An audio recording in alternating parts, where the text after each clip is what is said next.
Hadirin rahimani wa rahimakumullah, kita masih di bab salatil jamaah wal imamah. Terakhir kemarin hadis nomor 8 kalau di kitab kami. Hadis berikutnya, bismillahirrahmanirrahim, an Zaid ibn Thabit radhiyallahu anhu qala. Dari Zaid bin Thabit, merupakan sekpri khusus untuk mencatat wahyu. Ya. Zaid bin Thabit, beliau menghafal Al-Quran dan beliau juga mencatat, jadi punya catatan khusus terhadap Al-Quran yang dibacakan di hadapan Rasul Sallallahu Alaihi Wasallam ketika Utsman ibn Affan finalisasi pembukuan Al-Quran. Nah, diantaranya adalah memanggil Zaid bin Thabit ini untuk mencocokkan catatan dengan hafalan. Kalau hafal, hampir semua sahabat hafal, tapi apakah hafalannya itu, karena kan Al-Quran turun ya munajjaman, ada yang turun nanti yang surat ini dulu, habis itu beberapa ayat. Nah, ada beberapa sahabat itu yang mungkin menghafal tapi tidak sesuai dengan urutan dari Al-Fatihah, Al-Baqarah terus begitu. Nah, dicocokkan dengan catatan. Ya, dicocokkan dengan catatan itu. Di samping memang setiap bulan suci Ramadan itu selalu ada murojaah. Rasul sallallahu alaihi wasallam murojaah di hadapan malaikat Jibril, lalu Rasul sallallahu alaihi wasallam memanggil para sahabat untuk tasmi'. Jadi para sahabat menghafal Quran tasmi' mendengarkan atau memperdengarkan bacaannya di hadapan Rasul sallallahu alaihi wasallam dan Rasul mengoreksinya. Nah, di antara sahabat yang punya peran dalam pembukuan mengumpulkan Al-Quran dalam satu mushaf itu adalah Zaid bin Thabit ini. Beliau selain sebagai pencatat wahyu juga meriwayatkan hadis, tidak banyak, sekitar 90-an hadis yang diriwayatkan oleh Zaid bin Thabit. Kata beliau, ihtajara Rasulullah sallallahu alaihi wasallam hujratan mukhassafah. Rasulullah sallallahu alaihi wasallam itu suka membuat semacam ruangan kecil di masjid menggunakan tirai. Bukan permanen. Kalau permanen nggak boleh. Di masjid dibikin blok, ini pokoknya khusus buat dia, itu nggak boleh. Tapi membuat sebuah ruangan khusus di mana Rasul sallallahu alaihi wasallam fasalla fiha, salat di sana. Fatatabba'a ilaihi rijalun wa ja'u yusalluna bi salatihi. Lalu datang orang-orang lihat, Rasul salat nih belakang. Akhirnya pada ngikut di belakang. Jadi Rasul salat di situ, semua pada ngikut di belakang. Salat Rasul sallallahu alaihi wasallam. Begitu lihat Rasul sallallahu alaihi wasallam kondisi tersebut, maka kemudian Rasul sallallahu alaihi wasallam tidak salat. Sudah pada nungguin, kok nggak salat sampai subuh. Udah pada siap gitu mau ikut sholat tahajud, ternyata enggak. Maka kata Rasulullah SAW, wahai manusia, aku telah mengetahui apa yang telah kalian lakukan. Jadi maksudnya ketika aku sholat, kalian ikutan sholat. Maka kata Rasulullah, sholatlah di rumah-rumah kalian. Fa inna afdala sholatil mar'i fi baitihi illal maktubah. Karena sholat seseorang itu lebih afdal, atau yang paling afdal sholat seseorang itu adalah di rumah. Illal maktubah, kecuali sholatnya sholat fardu. Hadis ini diriwayatkan oleh Imam Bukhari dan Muslim, lebih panjang dalam Sahih Bukhari, di sana dijelaskan.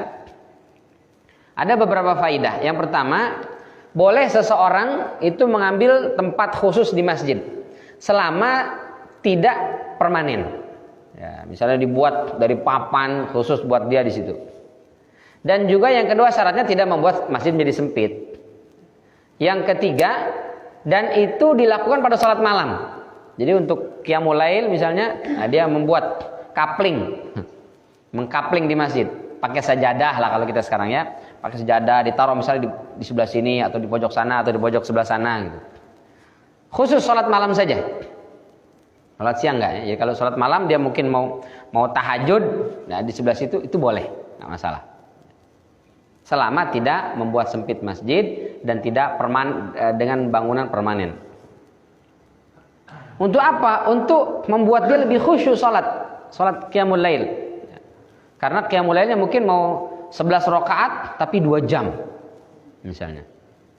Atau 3 jam, dari jam 1 sampai jam 4 misalnya. Nah, itu boleh, nggak masalah. Tapi kalau cuma tahajudnya 5 menit, 10 menit, nggak usah lah. Nggak usah itu. Di mana aja itu nggak apa-apa, nggak masalah. Tapi kalau mau lama, nah itu mau khususkan satu tempat, silahkan boleh. Itu pertama. Yang kedua, kata Rasul Shallallahu Alaihi Wasallam, begitu melihat para sahabat semua ikut sholat, berarti sholat sunnah itu boleh berjamaah, boleh berjamaah. Karena di sholat yang sebelumnya itu Rasul sholat dan para sahabat ikut berjamaah dan Rasul biarkan. Ya. Yang Rasul ingkari adalah berbondong-bondong datang ke masjid lalu meninggalkan ibadah di rumah. Itu yang Rasul Shallallahu Alaihi Wasallam ingkari, bukan berjamaahnya. Jadi tahajud berjamaah boleh, nggak masalah. Qiyamul lail kita lakukan berjamaah boleh, sendiri-sendiri boleh, sendiri-sendiri boleh, berjamaah pun boleh, nggak masalah. Nah, yang berikutnya kata Rasulullah, sholatlah kalian di rumah kalian masing-masing, karena sholat seseorang itu afdolnya di rumah, illal maktubah, kecuali sholat fardu. Nah, kalau sholat fardu afdolnya di masjid berjamaah, tapi sholat sunnah itu di rumah. Tahajud, sholat apa lagi? Mungkin ada sholat hajat, sholat duha, yang lain itu afdolnya di rumah. Supaya apa? Supaya rumah kita itu ada syiar, ada ibadah. Jangan sampai rumah itu seperti kuburan, nggak ada sholat di sana, nggak ada baca Quran, yang ada cuman musik aja, musik di rumah itu. Ya, kalau sudah seperti itu, setan yang betah di sana. Kata Imam Ash-Shibli dalam Al-Marjan fi Ahkamil Jan, di antara setan yang betah di rumah itu ya namanya dasim. Jadi betah di lama di rumah. Yang tugasnya khusus mengganggu hubungan rumah tangga seorang muslim itu. Ya. Nah, kalau rumah itu sering dibacakan Al-Quran, maka dia tidak betah. Ada hadis ya, banyak dimuat oleh Ibnu Katsir ketika mengantar surat Al-Baqarah, tafsir surat Al-Baqarah itu dijelaskan di sana. Ya, rumah yang dibacakan surat Al-Baqarah itu tidak dimasuki oleh syaitan. Atau setan ngibrit lah, lari dari rumah itu. Jadi kita bacakan surat Al-Baqarah, kita sholat di rumah. Dengan begitu insya Allah rumah kita terhindar dari gangguan syaitan, sehingga rumah itu mendatangkan rahmat. Rumah itu betul-betul menjadi tempat di mana ada sakinah, mawaddah, warahmah. Suami betah lama-lama di rumah, istri pun betah berlama-lama di rumah, anak-anak pun betah lama-lama di rumah. Ini Ustaz, kenapa saya kok nggak betah di rumah? Suami saya juga sama, baru pulang sebentar pergi lagi. Padahal corona, Ustaz, pergi lagi. Jangan-jangan rumah itu tidak mendatangkan sakinah, ketenangan. Sumbernya di mana? Kita jarang menghidupkan ibadah di sana. Maka yuk ramaikan rumah kita dengan ibadah, dengan sholat, dengan baca Quran dan kegiatan-kegiatan lainnya. Tapi sholatnya sholat sunnah, bukan sholat fardu.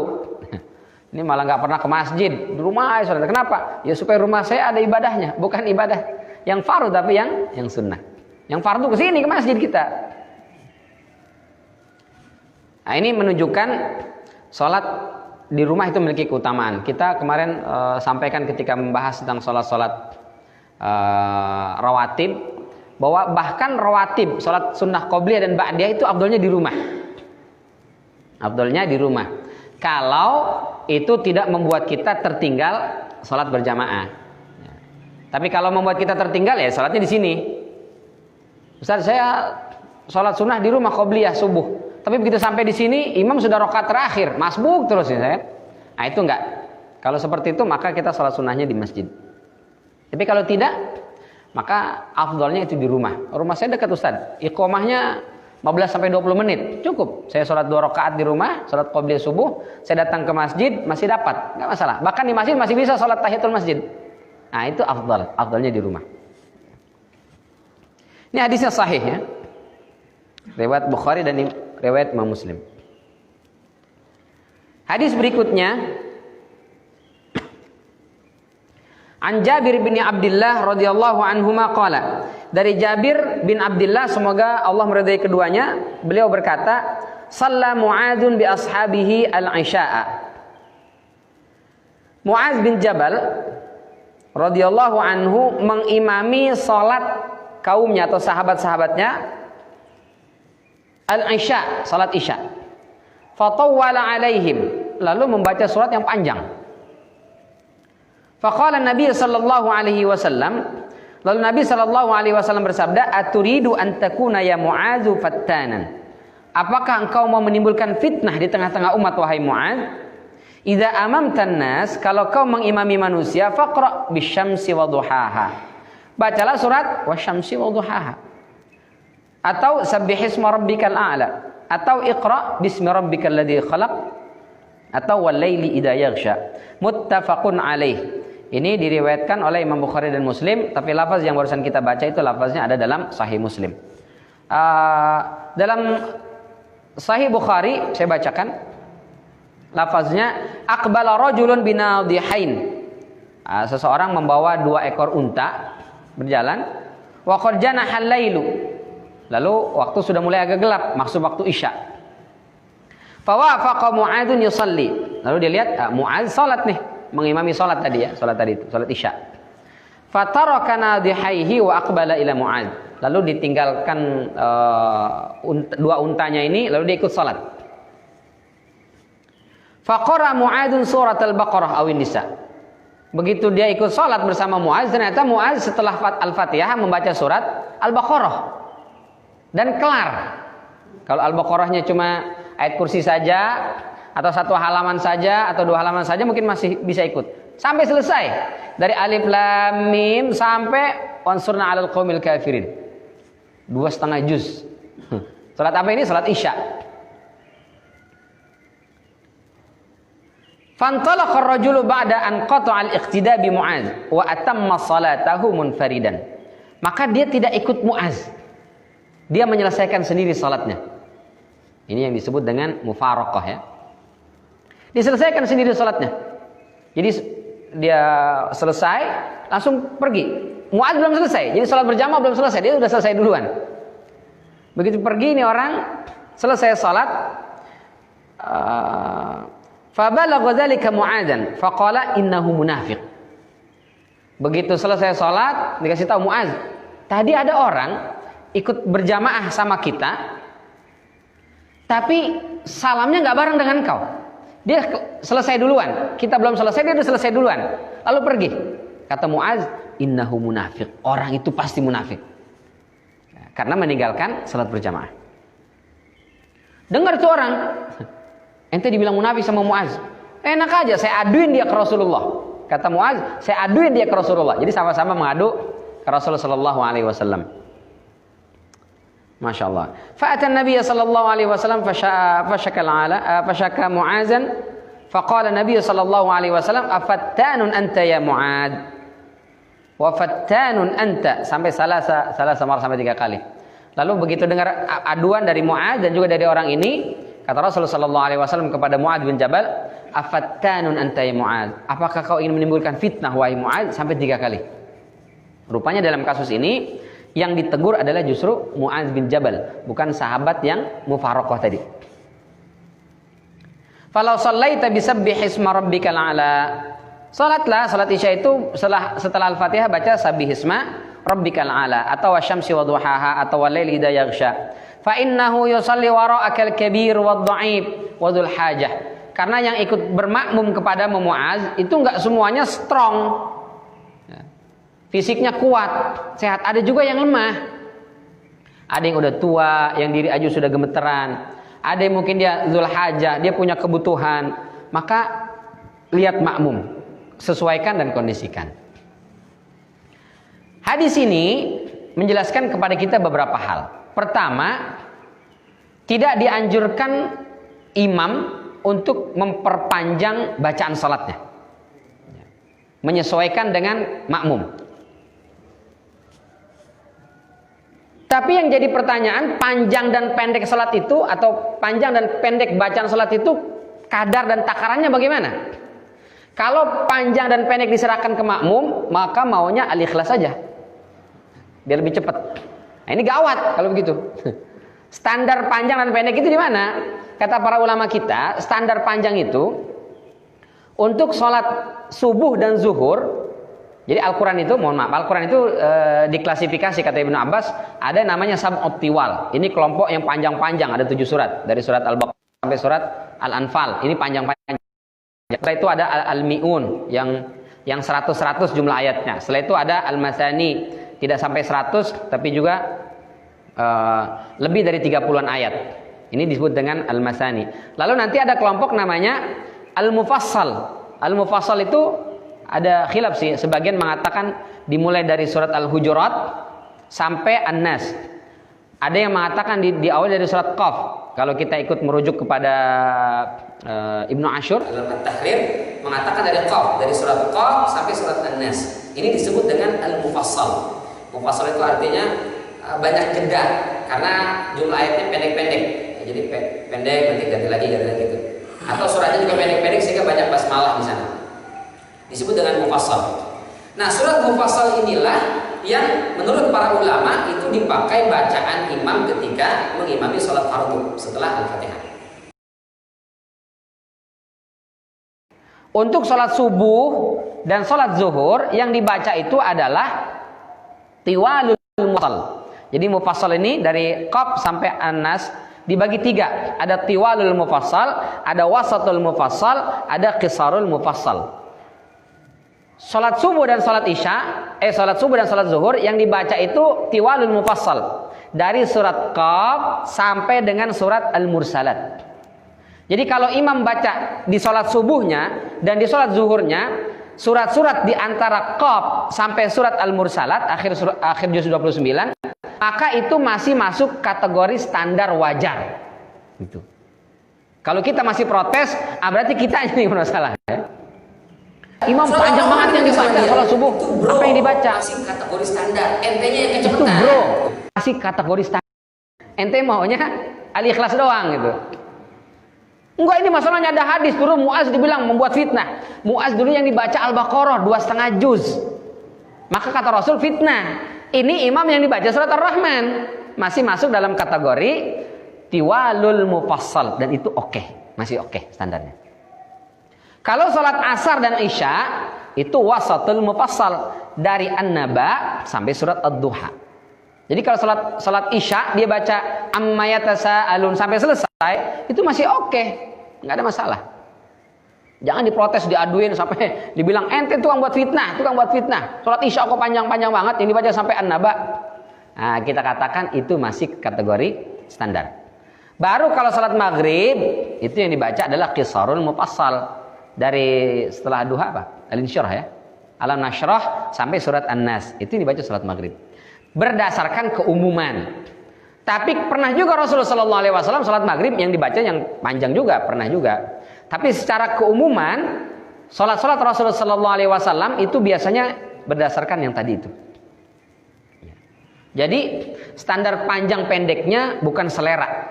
Melainkan ketetapan yang biasa dibaca oleh Rasul Sallallahu Alaihi Wasallam. Itu pertama. Ada sebuah masjid ya. Mohon maaf kita tidak sebut nama masjidnya. Dia masjid punya kantor perusahaan lah ya.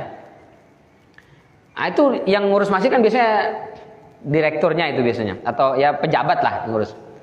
Itu nggak suka sholat panjang-panjang. Bahkan sholat Jumat. Jadi Jumatan itu dari khatib naik mimbar sampai selesai sholat salam nggak boleh lebih dari 15 menit. Nggak boleh. 17 menit ditelepon langsung khatib itu. Anda lebih 2 menit. Lebih 2 menit ditelepon Pak. Tiga lantai. Saya termasuk dapat jadwal khatib di situ setahun 2 kali. Nggak boleh 15 menit. Jadi kalau ditanya kenapa? Karena Rasulullah SAW mengatakan aksirul khutbah atilu shalah wa aksirul khutbah. Panjangkan salat, pendekkan khutbah. Kan gak disebut pendeknya itu harus berapa menit. Tapi kadarnya ya. Itu gak boleh lebih 15 menit, gak boleh lebih. Jadi 2 khutbah itu 8 menit. Lalu salat 7 menit. Itu pun salat 7 menit kita sudah pakai al-ikhlas itu, sudah al-kafirun sama al-ikhlas doang itu. Dan gak suka kalau ada nangis-nangis. Jadi kalau imam baca ayat sampai nangis, marah-marah itu. Apa-apaan ini nangis sholat. Subhanallah. Nah, kalau sampai seperti itu berarti yang ditanya kalbu kita. Ini ada apa? Masalah di sini berarti. Karena ada orang itu nggak betah lama-lama beribadah kepada Allah Subhanahu wa taala. Sementara Rasul sallallahu alaihi wasallam dan para sahabat dulu ketika mereka sedang penat dengan masalah dunia, dibuat lelah dengan pekerjaan-pekerjaan, tempat istirahat mereka adalah sholat. Maka Rasul ketika memerintahkan Bilal iqamah, arihna ya Bilal bis shalah. Wahai Bilal, ayo ajak kita istirahat dengan sholat. Jadi sholat itu tempat di mana kita itu melepas penat dan lelah, sehingga nyaman, betah lama-lama sholat. Ya. Jadi hadis ini bukan dipakai untuk menghantam imam-imam yang bacaannya agak panjang-panjang. Nah itu bahaya kalau begitu ya. Kecuali memang imam tadi yang dibaca Al-Baqarah, atau sholat subuh Yasin dari awal sampai akhir kelar dibaca sama dia. Nah, oke lah seperti itu ya. Tapi kalau selama yang dibaca masih masuk kategori standar tadi, maka jangan serampangan pakai hadis ini nyerang imam-imam kita, itu kasihan ya. Tinggal perbaiki, tanya diri kita, ya Allah ini kenapa saya nggak bisa berdiri lama. Saya pernah bawa jamaah itikaf waktu itu. Jadi dia minta ditemani, Ustaz tolong temani saya itikaf. Saya bilang, kok itikaf ditemanin? Iya, supaya sambil itikaf saya sambil mau ngaji dan diperbaiki ngajinya sama Ustaz gitu. Di BI waktu itu di BI. Qiyamul Lail ternyata di sana 2 juz kalau tidak salah itu, 2 juz, hampir 2 jam. Itu cerita beliau, Ustaz, sebenarnya saya iktikaf di sini, di rumah dekat masjid dekat rumah itu ada juga iktikaf. Tapi masjid dekat rumah itu iktikaf itu qiyamul lailnya 1 juz, kepanjangan menurut saya. Maka saya mau cari masjid yang pendek. Ternyata begitu sampai di sini Allah kasih 2 juz langsung. Lebih berat ternyata. Terus kok bisa kuat Pak? Saya bilang gitu. Karena saya masih muda beliau usianya, masih 40-an, 45 atau 40 berapa gitu, belum sampai 50. Terus dia bilang, yang buat saya kuat, di samping kita sholat itu ada seorang bapak tua yang gemeteran sudah begini. Mau diri aja, diri sholat itu, dirinya tuh enggak tegak gitu, bongkok begini. Saya pikir, bapak ini nyerah, saya akan nyerah gitu kata dia. Ternyata bapak itu begitu imam sudah baca mulai sholat, tuh enggak bergeming, gemeternya hilang. Jadi jangan tadi yang saya temani itu, dia bilang, saya malu Ustaz. Ini aja yang lebih tua, lebih sepuh dari saya, diri aja susah. Tapi begitu sudah takbiratul ihram, begitu sudah dengar bacaan imam itu khusyuk, hilang capek lelahnya. Masa saya masih muda kalah? Dahsyat luar biasa. Jadi kita berupaya bahwa sholat ini tempat di mana kita itu menghilangkan segala penat, lelah, menghilangkan berbagai macam masalah dunia. Jangan kemudian sholat dijadikan sebagai sumber konflik tadi itu ya. Nauzubillah min dzalik. Kita sudah sampaikan, bukan hanya di Witana saja, bukan hanya di Al-Munawwarah saja, sholat berjarak itu sampai di Mekah. Itu yang berfatwa adalah para ulama. Boleh khilaf, boleh. Memang al-ijtihadu la yanqadu bil ijtihad. Hasil ijtihad tidak bisa digugurkan dengan hasil ijtihad. Jadi kita hargai. Yang ini sholatnya rapat, ijtihad, hargai. Yang sholatnya renggang itu juga hasil ijtihad, kita hargai. Jangan sampai bertengkar, jangan sampai ribut. Jangan sampai justru sholat membuat keresahan umat. Gak boleh. Ya, nggak boleh. Berbeda saya nggak mau sholat safnya renggang. Ya silakan, ada beberapa masjid yang sholatnya rapat. Karena ada uzur kan, sekarang sedang merebaknya wabah. Kecuali sudah selesai wabah nih, sudah bebas. Kata pemerintah sudah nggak ada ini. Baru kalau masjid masih renggang juga, itu baru dimasalahkan ya. Ini masih ada. Ya. Mohon sekali. Merendahkan ego keagamaan kita, ya, mengalahlah. Saya maunya pokoknya harus rapat. Tapi ini kebijakan renggang, ya sudah. Sementara di masjid yang lain misalnya DKM-nya rapat, jamaah minta, saya kan sudah tua, saya maunya renggang ini. Nanti kalau saya kena bagaimana? Saya pengen tanggung jawab. Hargai pendapat atau hasil ijtihadnya pengurus. Di mana sholat itu adalah tempat merekatkan ukhuwah, persatuan kita. Jangan sampai kita jadikan sebaliknya, sholat yang membuat kita terpecah belah. Ini Rasul Shallallahu Alaihi Wasallam tegurnya Muaz, ya. Padahal dia menjadi imam. Yang lain nggak ada yang protes tuh, dia doang ya Rasul yang protes. Kenapa? Mesti Muaz yang disalahkan, karena jangan sampai 1-2 orang ini membuat perpecahan di antara umat. Maka Muaz yang ditegur oleh Rasul Shallallahu Alaihi Wasallam. Nah, maka mari kita sama-sama berusaha untuk membuka hati kita lebih legowo, lebih lapang untuk menerima perbedaan di tengah-tengah umat, karena lebih kita kedepankan persatuan. Apalagi sekarang sedang terjadi wabah seperti ini, jangan sampai kita sudah diuji dengan penyakit, dengan wabah, kita diuji juga dengan perpecahan di antara umat kita. Karena yang di sana mereka sudah sekian langkah ke depan untuk menghancurkan umat. Ada beberapa ormas-ormas Islam yang dibubarkan. Ya, kita malah bubar dari masjid. Wah, itu tambah kacau.